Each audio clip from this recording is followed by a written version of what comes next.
The Hyperspace, podcasting in the 25th century presents. They call themselves the Bad Batch. Cloning it in. Our analysis and discussion of Star Wars, The Bad Batch. Welcome in, podcast pioneers, to Cloning it in.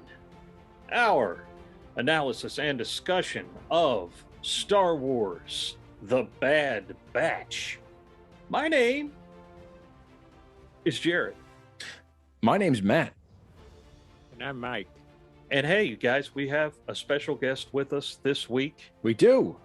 We could not talk about a Star Wars show without our friend, the Collector. Brian joins us once again. Welcome, Brian. Hey, thanks for having me on again. I love having Brian on. This is great. We got to watch more Star Wars and get Brian on more. Okay. We need more new content. Well, Let's you get know, carried away, guys. listen, so the Bad Batch is in the books now, at least season 1 is. Mm-hmm. And so we're going to talk about, now we have the freedom to talk about the season as a whole. And I know we already covered like the first 8 episodes in our first Bad Batch, cloning it in from a couple months back. But, guys, I don't think you really need to limit your thoughts to just the last 8 episodes. Let's just talk about the season as a whole, what we think about it. Mm-hmm. And Brian, since you're our guest, I'd like you to just go first. Thoughts, impressions, go for it. Well, as a whole, the series was fantastic. I mean, what more could you want out of, you basically had some characters that were introduced in the Clone Wars, final season, and they bring them to life in their own season, and you start right at Order 66. I mean, how awesome is that, right? Mm-hmm. And then you end up with the destruction of Kamino at the end. I mean, Wait, what? Yes. it's and Did I just miss an episode? Oh crap! We You forgot didn't do to it. say something. Spoiler alert! If you haven't seen the last few episodes of the Bad Batch, let's put that alert up right now. Here we go. Okay, spoiler alert. Okay, so Kamino's destroyed. yeah, and but the story arc of Omega, Mhm. really stands out in this. I thought that Omega was going to be one of these annoying characters, kind of like Carl on The Walking Dead. Coral. Coral. Yeah. I'd So- say more of a concern of a Wesley. I thought Carl became a cool character. Towards the end, yeah, but I think Omega developed a little faster and Yeah. was less of a nuisance early, I agree. Yeah. and actually became a really great character at the end. Yes, I agree. So, what you're saying about the Bad Batch is true. I think now, having seen all the episodes, it seems like a bit of a schizophrenic show to me. Like it's okay. So part of it is a sequel to the Clone Wars. We get returning characters from the Clone Wars. Occasionally, it's like episodes of the A-Team. We got a lot of one-offs. Especially once they linked up with Sid, where she was sending them to do various. I mean, they were essentially mercenaries at that point. And then we had another part of the show, which was dealing with like the newborn empire, and that was my favorite part of the show personally. When the dealings with the Kaminoans and Tarkin, and how the stormtroopers relate to the clone troopers now, and what's going on there. That was probably my favorite aspect of the show, and also there was these sometimes very strange detours the show took. Like we got that what was essentially a Hera and Chopper origin story where the Bad Batch weren't hardly even in it, and Which I want to touch on a little more later. But go on. yeah, and so for that reason, it didn't feel like it had like the forward thrust of like a Rebels did, or like Clone Wars in its later seasons. Mhm. Like it's sort of, it was kind of meandering into these different realms, and every week you really didn't know what kind of show you're going to be watching. And I'm not saying I'm not complaining about it, because Well, I I'm gonna really inter- enjoy this I'm show. gonna interject. I'm gonna interject real quick. I think That's how Mike interjects. He goes, real quick, I want to say something. well, I'm gonna just say I wonder how this will be on a repeated viewing, knowing what you know. It's possible it'll play better. It probably will. It's just going from week to week. It's like, okay, what am I getting this week? Is this going to be like a Clone Wars sequel? Is this going to be a Rebels prequel? Right, Is this right. going to be, is Tarkin coming back this week? It's, and so that's me nitpicking, but that's just kind of where I'm at with the show right now. But yeah, please continue. Somebody else talk. Well, I've got two main things that I want to talk about with this show, and I'm going to give Disney a lot of credit, and follow me here. So with the Bad Batch and the Mandalorian, they have taken both shows, and both story arcs in both shows are there really to soften the malice on the sequel trilogy that came out and the storyline, because both of the shows support the genesis of that sequel line in terms of the cloning storylines. And they're both shows are built on foundationally supporting that story arc. Yes. And that said, I'm okay with it, because as a Star Wars fan, whether you like it or hate it, the sequels are canon, and you have to kind of accept them into your heart in some form and fashion.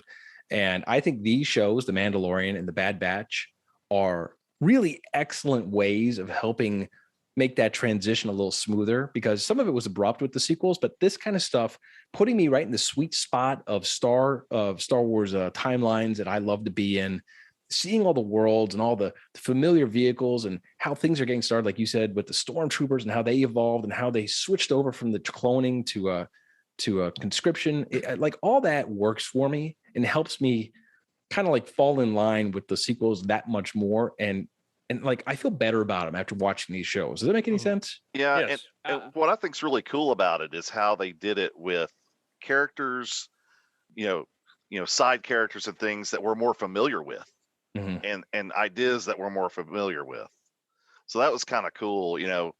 Bringing in a Luke Skywalker, in Mandalorian, or in this, you bring in Hera from Rebels, and you kind of show how the Empire's, building that hard stance that they have, that you see in A New Hope and going forward and things like that. So I'm gonna agree with Matt somewhat. I think Disney.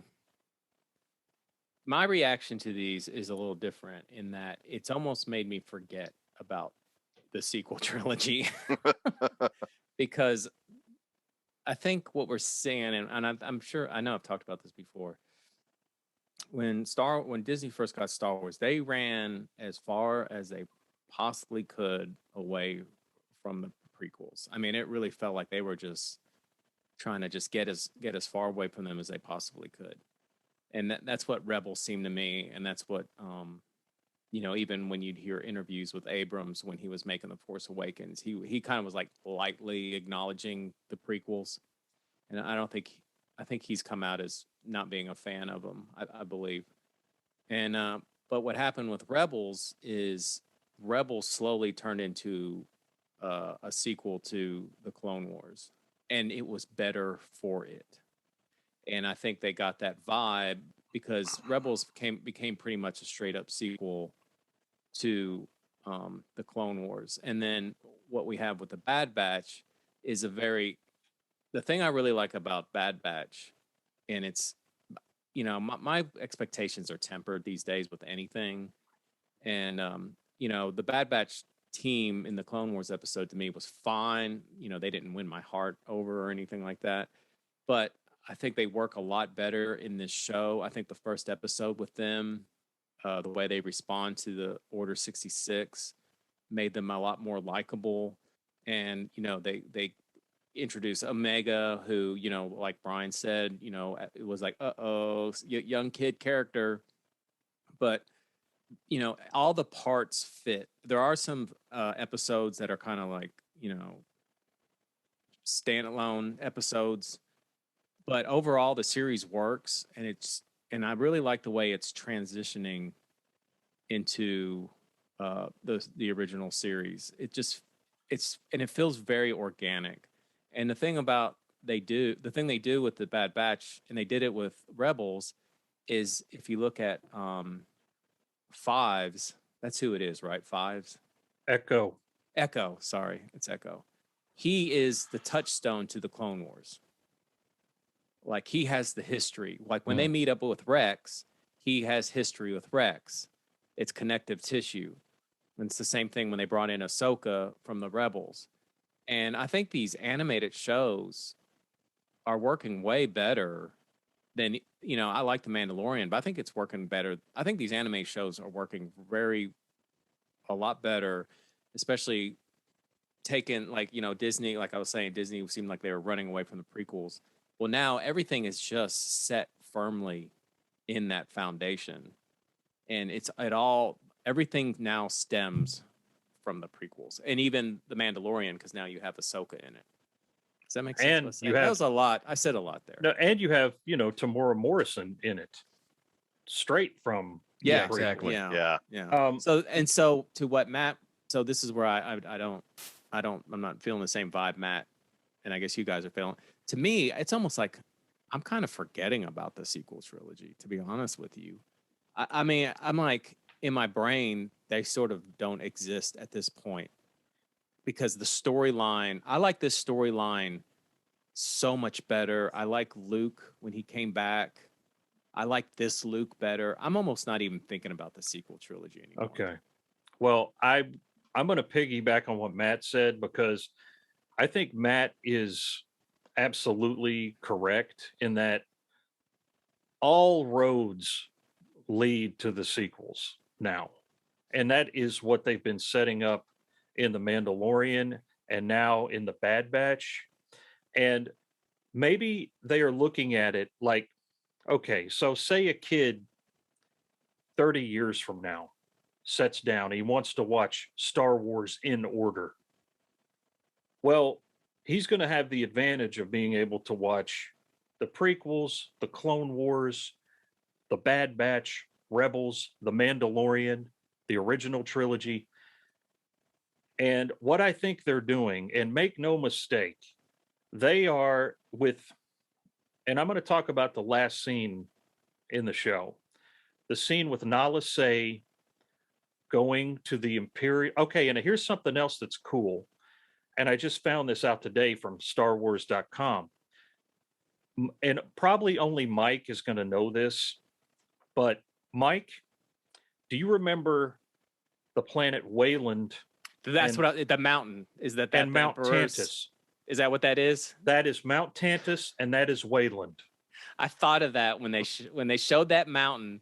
That's what I thought of. And that is straight from the Timothy Zahn trilogy in the early 90s, where the Emperor has a secret cloning facility. Oh, is that right?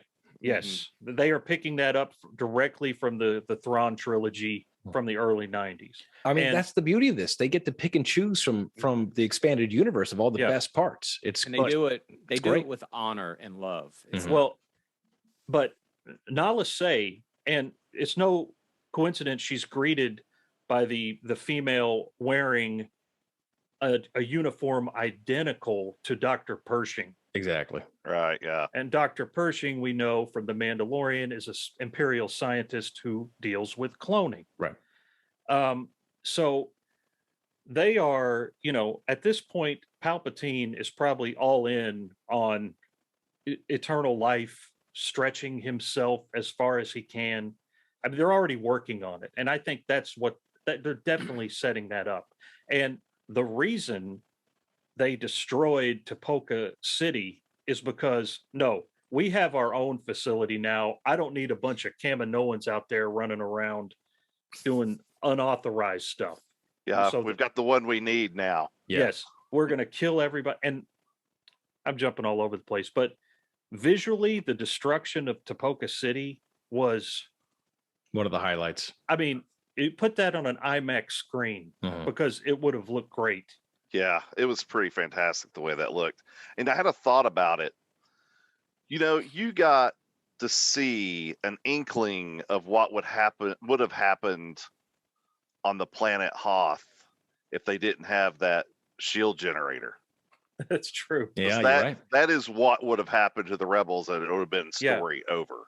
Remember what General Veer said: the shield is strong enough to deflect any bombardment. Yes. So that's again, that's why they had to land outside the shield and then walk in Empire Strikes Back. But yeah, because they just set in their Star Destroyers and destroy a planet. And what a great way to end this season. You know, because Camino was that kind of mystery in the prequels. You know, it was out there, but nobody really knew about it. It was kind of like rumored, and some people knew about it. It was off the grid, and you know, it's a real secretive thing. And then as you know, the Clone Wars progressed, you know, Camino kind of became, I guess, more accessible. Well, yeah, You know, because it Well, they attacked remember it the had been removed Separatists. from the Jedi archive. right, but it then became like back on the grid, a little more accessible. But I love how the new Empire, is just wiping clean. It's old stuff. It's old And it remnants. makes sense why you never hear from it again. Yeah, I mean, it was perfect how they did it. I actually think it was. I mean, that storyline, because I always kind of wondered, you know, what happened to Camino? Like, why isn't Camino being like, it's such a big thing? Why aren't we hearing about it? I love how it got like eviscerated. I love it. I think it's so smart, and it just falls right in line with, you know, tick and tying all these things in Star Wars, that you have those open-ended questions about like, well, why this? Why the stormtroopers? Why, you know, I love how these shows are giving you those answers. Not like not a ton of it, but like little bits of it enough to make you happy. Well, I want to say that the escape was so well constructed. Like it didn't You mean feel as the city was?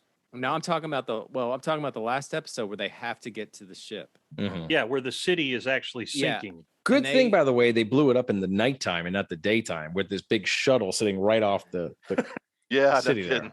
But I think all of that was so I never felt like any of it was contrived. I felt like it was really like it was just a really well mapped out escape. Mhm. And it worked. Like it just nothing happened during their escape that took me out of it. Although felt like I thought- it was all believable within what they were You doing. know, you've got these adult males doubling up, and Omega gets one to herself. The capsules. I was thinking, hey, okay, so Wrecker's by himself because he's giant, but you know, Hunter and Crosshair have to double up, and Echo and Tech, but Omega gets one to herself. Well, And you know she's how tiny. you know how, like, I mean, Jared, you know, your daughter's in high school now. You know how these girls need all that space. Yeah, I guess you're right. It's And You I know love what's- too the way they had to have the robot to guide the tubes. You know, I Well, thought that was a neat little although touch. let me say, when she popped her hatch to go after it, I was like, I also turned off the TV. It's not. was It's like- not worth it. I was It could have been a noble death for the droid to just said, float away. Its mission was "What?" accomplished. You didn't need to Yeah, save but the then droid. Crosshair's got to do something. Didn't need to save the droid. Droid could have gone. I would have. It's almost like the dog in Independence Day that didn't get wiped out by the fire in the tunnel. The dog I should have think- gone yeah. away. The I think the that- droid should have floated to the bottom. Yeah. I think that droid's going to be a little more. Well, he's going to be relevant the in part of the new team, season. Yeah. obviously. Yeah. You know, that Um, last shot on Camino was really cool because it's the first time you see Camino in daylight with no rain. Yeah. That's true. It's just bright and sunny. It's dark Yeah. smoke. Here's the hard. place. It's decimated. It was Yeah, very bright cool. and sunny. And it's vibrant when it's rainy and nasty looking. Yeah. It's just kind of an interesting Yeah, dynamic that's- there. You know, I think we should talk about Omega as a character. I think we should so. get into that because I think you guys nailed it. That right from the start, when you saw her at the beginning of the season, you're like, oh, I see what they did. The little device for the little kids to feel connected to the show, which in a sense it is, but she turned out to be a lot more than just an easy device to bring the kids in, didn't she? Yeah. I Yeah. think so. But I think initially I think I maybe put too much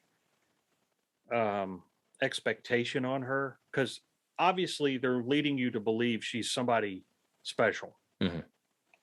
And of course everybody has theories online. Well, that's Ray's mom, or hey, that she's a clone of Palpatine, or Mhm. it's always something. That's just kind of how we're programmed to think these days.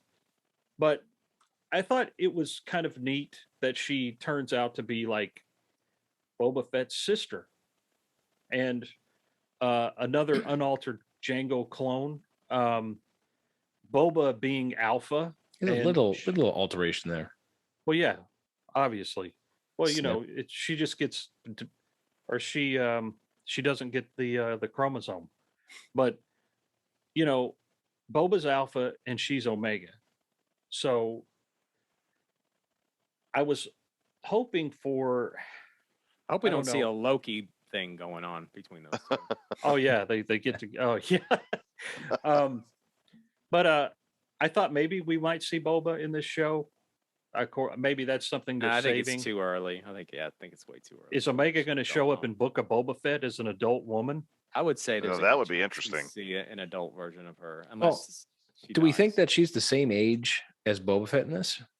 Well, she did say I would place her around 13 because your Attack of the Clones or He must have been around 13 in the Attack of the Clones. he was 10 He was 10. all right. because and then Revenge of the Well, Sith happens 3 years after.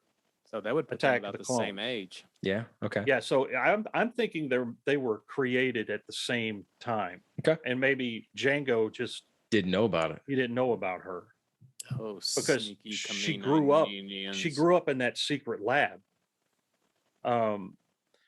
So, but that would put, the Bad Batch, I don't know, 10 years old. I mean, they make mention of it in the last episode that Omega's older than they are, Yeah. which is very strange. Mhm. But I think Omega, obviously she still has a part to play somehow.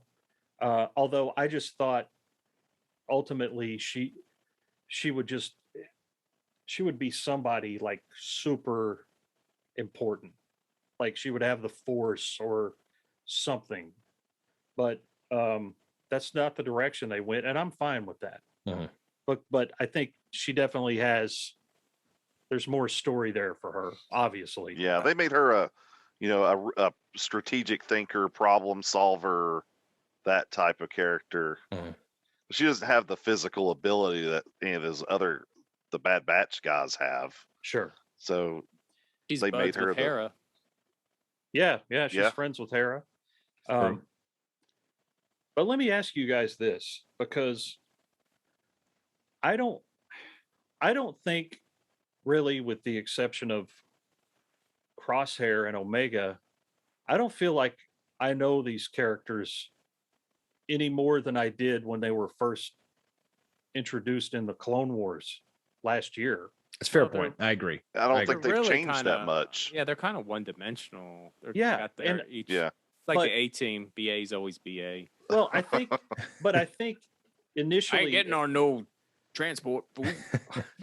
early in the season, I think you were being led down a path like, okay, well, Hunter, he's going to grow.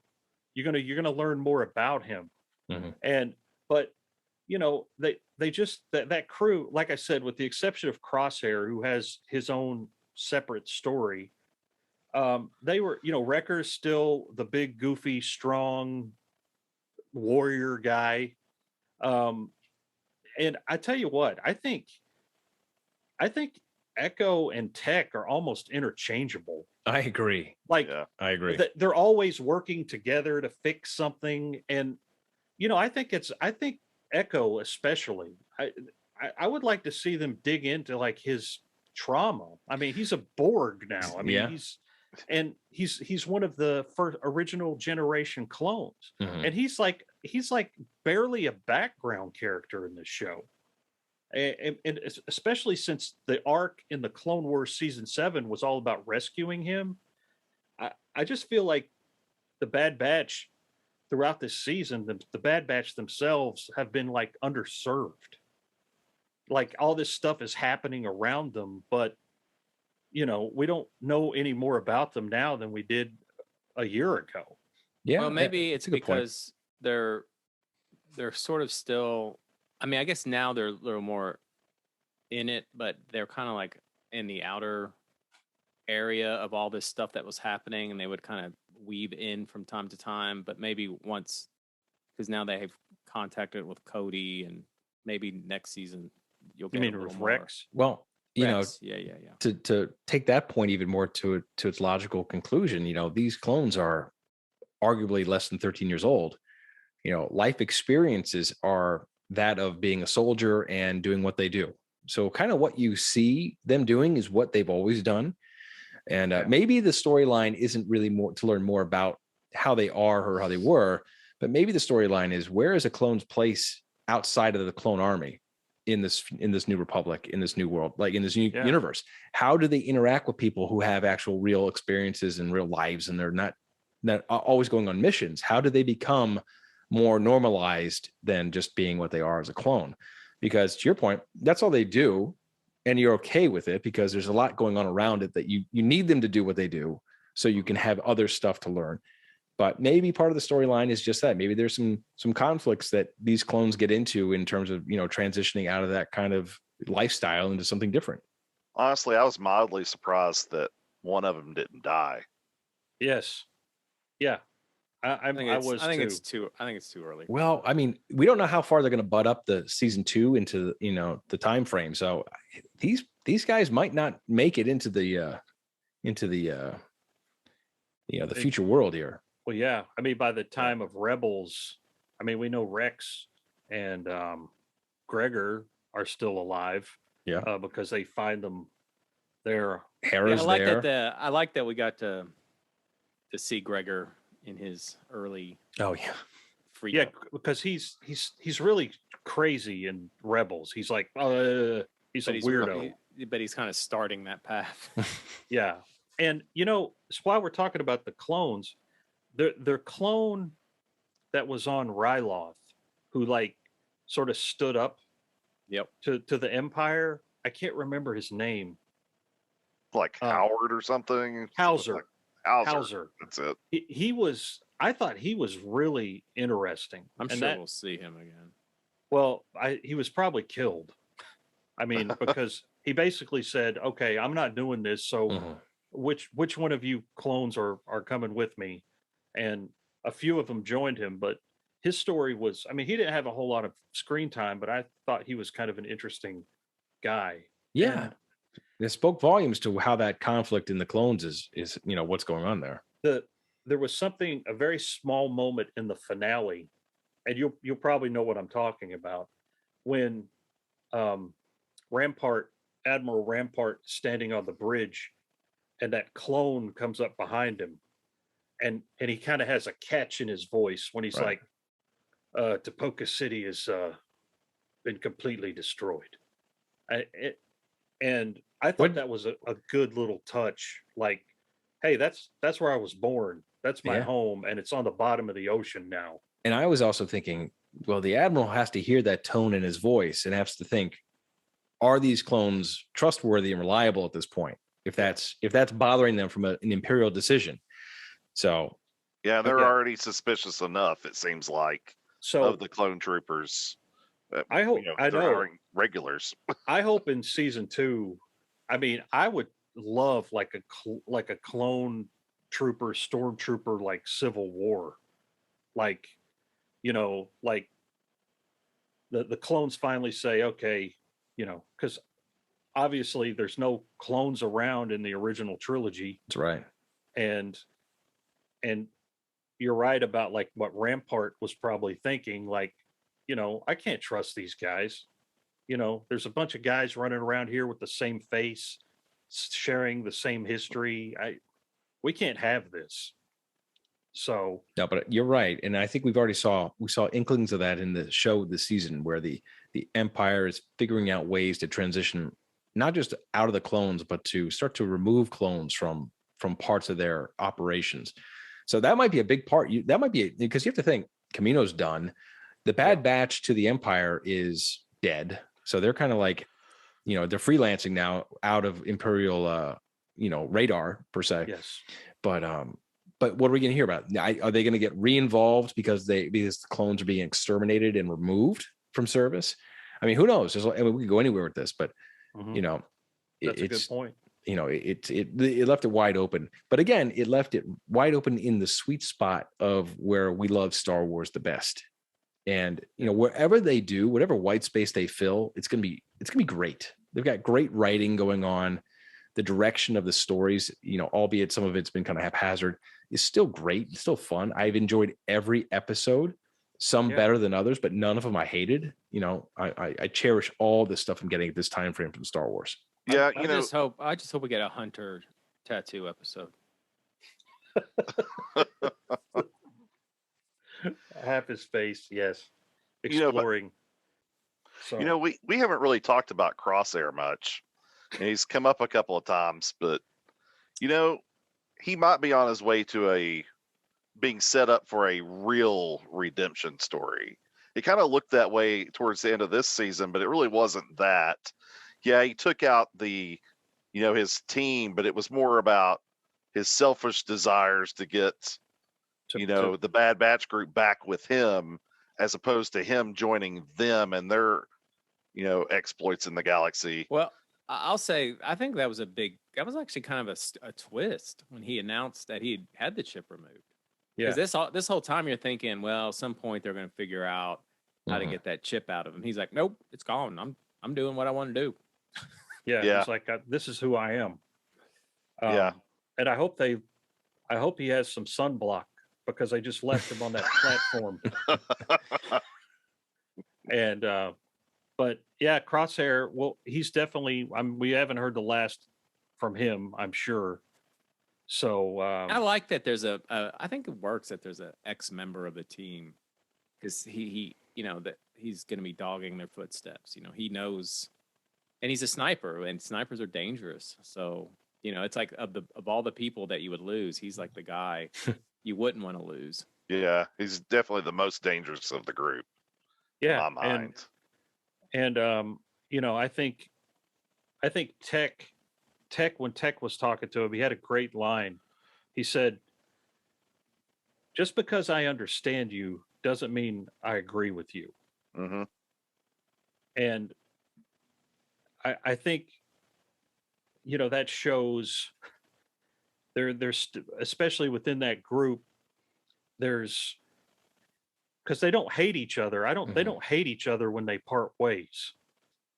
So what's that going to mean going forward for Crosshair if he's reintegrated into the Empire? Yeah. So, What does it mean to have a clone that does independent thinking in that regard? So it's, all these things are happening in the clone universe that are different than didn't happen in the past. Following orders is no longer the status quo. You've got, mercenary clones. You've got, Crosshair, he's not liked by the Empire now or the Republic. He's kind of out in his own too. It's like there's so many different directions you could take Crosshair. He would be an interesting character that if he survived into the original trilogy, he would be an interesting person, like a bounty hunter, to be out there, an old discarded clone. I don't think it's going to happen. I don't think any of these guys are going to make it into the future. I think they're all going to have some kind of heroic death to propel the Republic in some direction, because they're too unique. They're too talented not to be involved and, to be known. So there has to be something that takes them out. But I'm thinking about it, what do you guys think is going to happen to Omega in the end? Just to speculate. Where's her final position in this universe? Well, I personally believe we're going to see an adult Omega in the Book of Boba Fett. So, well, what do you think her grand purpose is? Like, what is she good for the Empire? That's a good question, because the Empire, they don't care about Jango Fett genetic material anymore. Or was Jango Fett such a perfect specimen that maybe that they want to have a secret clone army? Obviously, we know that the Empire in the sequels, the Emperor had his own private fleet that nobody knew about, and his own private, army and navy. So where did those troops come from? Are they from Omega? Are they clones? Or, I mean, who knows? If I was to guess, I would say Omega is going to be the flip side of Boba. So I'm going to say she's more like where he's like, a bounty hunter. She's going to be like the opposite of that. I agree with you 100%. But what is her like? What do they need her for? Just to have her because Jango had such perfect genetic material. They need to keep her in a bank just in case they need to make another clone army. I think that was what that's why they wanted to retrieve her to get that. And then they were going to discard her because they said the genetic material they had was no longer was degraded. Yeah. But then again, that was the Prime Minister of Kamino that was concerned about that, not the Empire. Exactly right. Yeah. So they didn't know they were about to be. So I don't know her. I don't know her place. I mean, I'm just speculating. I have no idea where she's going to wind up. I just think we'll see an adult version. I don't know if she's going to be. Well, I think we have seen Rebellion an adult version of her already. Actually, what? Who? Just one more drink, friend. You think she becomes B. Arthur from the holiday special? Yep. Oh, I don't think man. the timeline lines up there. Man, She'd only be like 23 years old. That clone clock went overboard and started, hyper aging. Oh, jeez. Back to what Jared had said earlier about the show meandering and everything. Clone Wars was kind of like that too. That's true. At times where you kind of move forward a little bit and then you got take stuck a on couple of steps Mandalore to the side and then a couple more steps forward. I think with Bad Batch, though, my expectation was this is a much more razor focused show.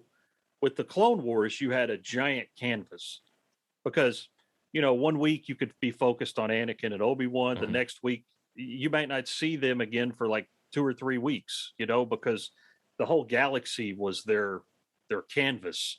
But with the Bad Batch, I thought, we're focused on this group of guys, and but they still went with the Clone Wars style storytelling sometimes. And this week we're focused over here. This week, hey, they're not even in the show this week.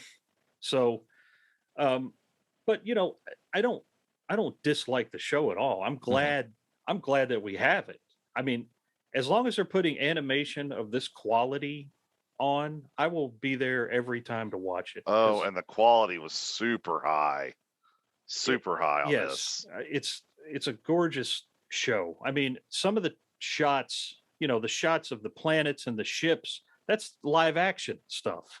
I mean, if you didn't see the kind of wooden appearance of the human characters, then it would look live action. Yeah, it's true.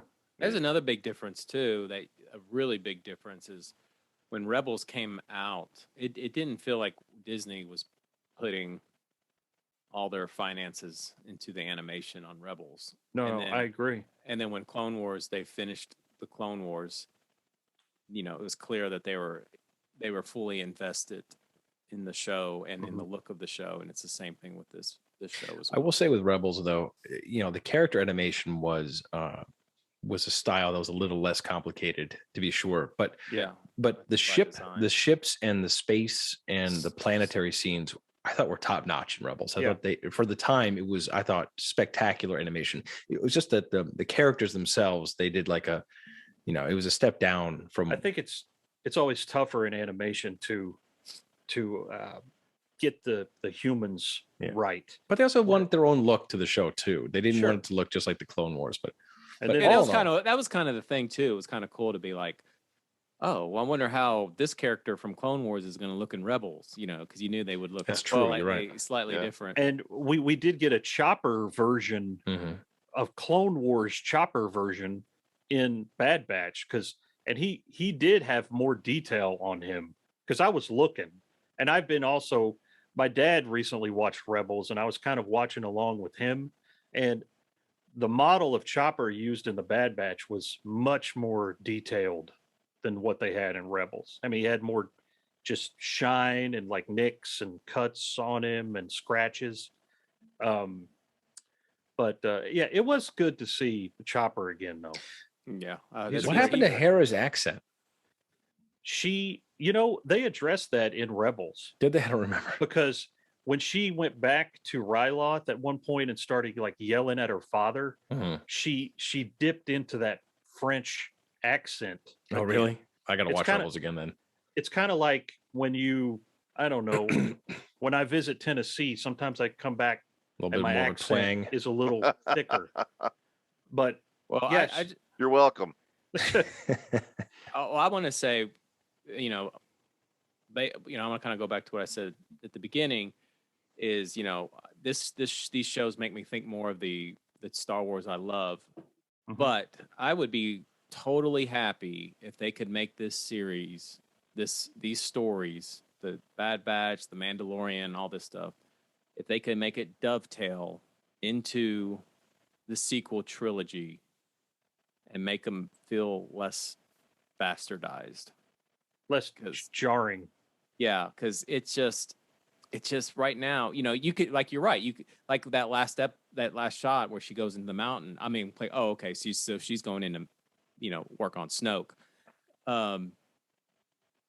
I would love for it to come together. I would love that, but right Yeah. now it just feels to me like the sequel trilogies just feel so like different and on an island. It feels so disconnected right now.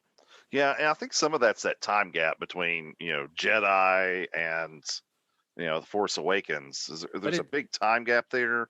But I think it's Luke. Luke is the big.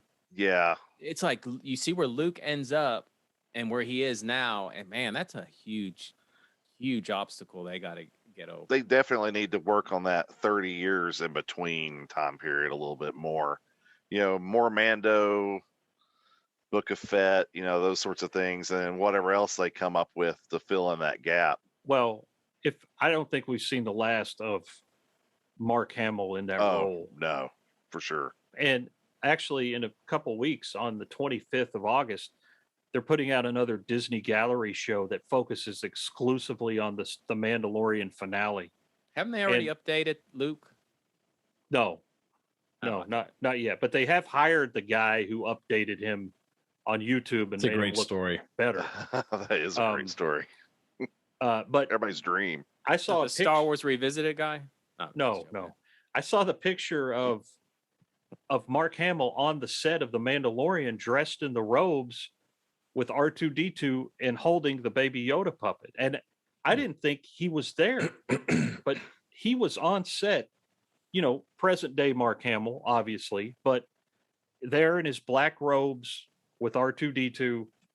And I think that's fantastic. And like I'm saying, I think we're going to see more of young, post Jedi Luke before Hamill finally hangs it up.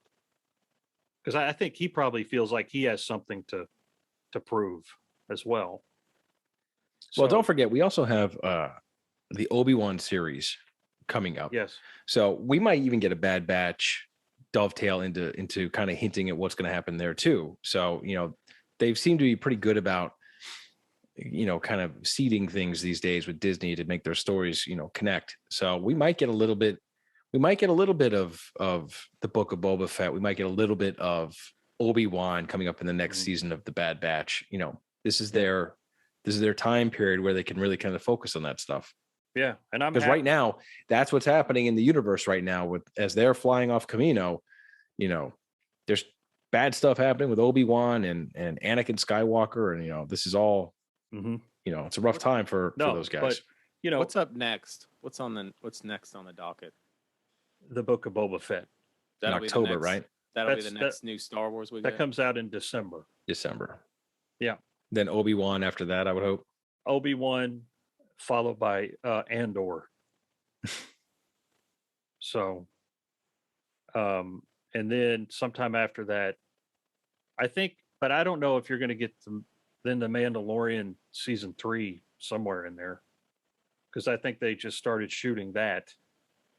So It's all good stuff. It's all good Star Wars. Oh, I'll yeah. take it all as it comes. Like I said, it's all in the sweet spot of where I Yeah. love to live as a Star Wars fan. So all those shows that I just talked about are right there in during the original trilogy or just before it or just after it. Mhm. So, I mean, I don't know if you've seen like I've seen set photos from Andor where there's like full size A-wings laying around. And it's like, man, that's just awesome. Yeah, I can't wait. It's all Okay. fun. It's all fun. I mean, look, So- if we can get more of this Star Wars, I'll take these great shows which have proven to be really watchable and really entertaining. Then, and to Mike's point, I don't have to go back and rewatch the sequels right now. I'm happy to live where Disney's letting me live right now with these shows. I think that's what I think they've learned something of a lesson from that. And they're taking this, they're making great stories, but they're also starting to knit that connective tissue to say, okay, the sequels are out there. We have to make them work Right. somehow. And Yeah. but if you got people like Favreau and Filoni working on this stuff and Robert Rodriguez, I feel pretty confident that it's in good hands. Yeah, I agree. Yeah. Wow. It's a good discussion. Yeah. Yeah, Bad very Batch was good. fun. I enjoyed every second of it. I loved it. I'm looking forward to the season 2. Like I said, these are great Star Wars shows right now, and they're it's a lot more action packed. It's a lot more fast paced than where like what Brian said, what the Clone Wars was giving us. These are quick fire shows, which are in my opinion just really firing on all cylinders right now. Yeah. A lot better Agreed. than Marvel. I will say, I will say, as far as Star Wars goes, Disney has, as of right now, redeemed themselves. In my eyes, I agree 100%. I agree. And you know what? We've said this in the past, but the right people, it seems, are in the right positions now with Star Wars and Disney to make it work for the fans. And I feel comfortable knowing that Favreau and Filoni are kind of guiding the ship right now. And Star Wars feels pretty good right now. It feels pretty good. Yeah. Well, and I it tell needs you to what- stay that way. Favreau and Filoni can give me a coupon to that Star Wars hotel. That's what they can do. Oh my God. 'Cause I think only Oh, man. Favreau and Filoni and George Lucas can afford to stay there. Unbelievable. Unbelievable. Yeah, Well, the it's good news is crazy. that they're going to hear this podcast. They're going to have a stay. And, Yeah. Oh, They're yeah, gonna be like, definitely. hey, okay, hyperspace members. We're I mean, gonna I'm not invite you asking to for the press day." suite. I'm not asking for the presidential suite. The junior suite, of course, but Sure. no. But hey, but I- before we wrap I- this up, I have to ask Brian if there's anything new from the collection. If you guys haven't listened to the show in the past, Brian is one of the top Star Wars memorabilia collectors in the country. His collection is one of the most impressive you'll ever see. I have not seen it yet in person, but I am going to make a pilgrimage at some point to see it.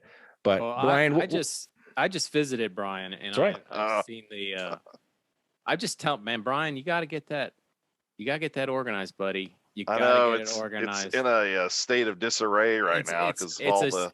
It's a waste, buddy. You can set that up and do tours. I want to hear. So what's new in the collection? I don't have a whole lot of new vintage stuff, but I've got a couple of Mandalorian busts that I've Mhm. picked up, and I got a Sabine Wren bust, which is really nice. And I picked up a couple of loose vintage figures when I went out garage sailing a couple of weeks ago, and I haven't found a whole lot. At the beginning of the year, I bought a large Star Wars collection and a large GI Joe collection from a childhood friend, so that was pretty cool. Tiding you He's over got- right now. He's got rooms within rooms. I do. I'm looking for my 21-year-old to move out so I can take that room as my office and have more display space. Oh my 'Cause gosh. You're like, I will get take out of here. Out. We I recommend know, that. right? We recommend that anyone listening, if you haven't listened to it or watched it on YouTube, our show The Collector, which came out 2 seasons ago, you got to watch it and you got to see Brian's collection. It's grown since then, but it's unbelievably impressive, and it's a lot of fun to have Brian come on the show and talk Star Wars with us. I love coming on the show and talking Star Wars. It's always All a right. blast. Well, we'll do it again soon, I'm sure. But we didn't discuss that. Hey, listen, you're going to end up at the bottom of the ocean with those clone cylinders behind you there, buddy. Season 4 is trucking along, guys.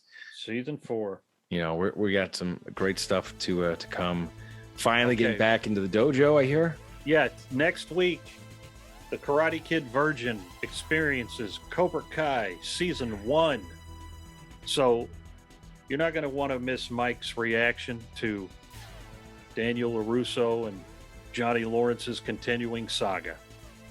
So come on back for that. And billboard penises. That's true. Brian, Yep. thanks for being on the show. Thank you, Brian. Can't wait to have you Yeah, back. thanks for having me. All right, and we'll see you next week, gang. You know you can't live without this content. So subscribe to The Hyperspace, podcasting in the 25th century. Follow us on social media, leave us a review, and join us next time as we take you into the 25th century.